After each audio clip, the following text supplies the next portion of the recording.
Gadio a-t-il organisé un acte de corruption avec la compagnie CFC afin de toucher une commission de 400 000 $?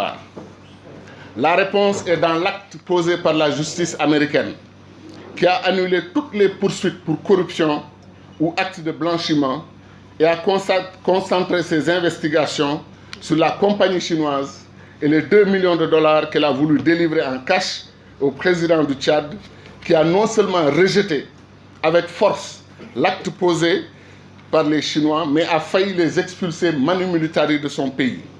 Les Chinois le savent, puisqu'il le leur a signifié en ma présence.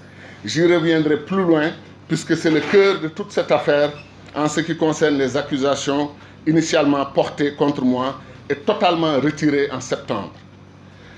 2 précisions sur ce chapitre.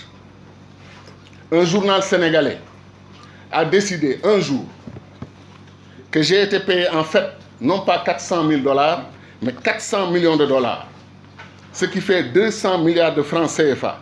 Et tenez-vous bien, pour un contentieux avec la justice américaine qui porte, comme vous le savez tous, sur une transaction de 2 millions de $.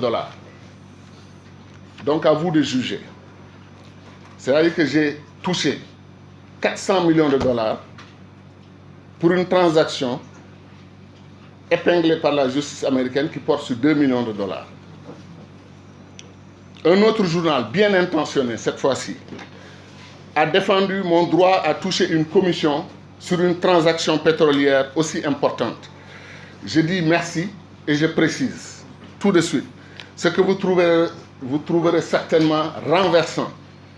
Il n'y a eu aucune transaction pétrolière au Tchad entre la compagnie chinoise en question, le gouvernement tchadien et mon cabinet de consultation. Aucune.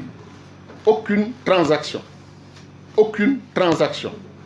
Aucune transaction entre le gouvernement du Tchad, CFC et mon cabinet. Aucune. Le deal n'avait pas abouti. Et parce qu'il n'avait pas abouti, aucun contrat n'a été signé pour que je puisse toucher ma commission. Ce qui ne serait ni honteux, ni illégal, si tous nos efforts avaient été couronnés de succès. Notre cabinet a perçu ce qu'on appelle en anglais des consultancy fees, en français des honoraires de consultance, soit 400 000 $, ainsi répartis par la compagnie chinoise elle-même. 100 000 $, disent-ils dans la lettre qu'ils m'ont adressée, 100 000 $ pour soutenir mes activités liées au panafricanisme et à l'unité de l'Afrique. Pour rembourser, mon cher maître, très heureux de te voir. Notre cabinet a perçu des consultancy fees ou des honoraires de consultance, soit 400 000 $ ainsi répartis par la compagnie chinoise elle-même. 100 000 $ pour soutenir mes activités liées au panafricanisme et à l'unité de l'Afrique.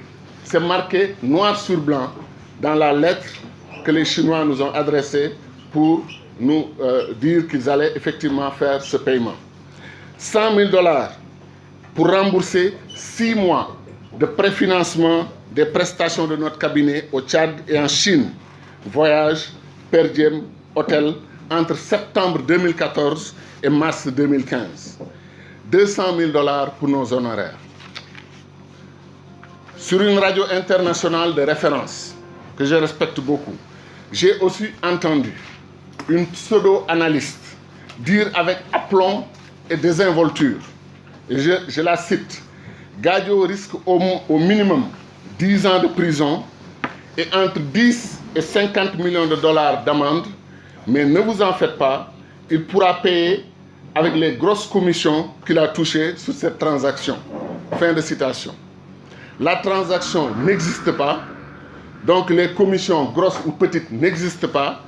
Madame la journaliste a fauté, lourdement. Pour revenir aux 100 000 $ pour les activités panafricaines, la compagnie chinoise, activité panafricaine, c'est mon institut, notre institut, l'Institut panafricain de stratégie.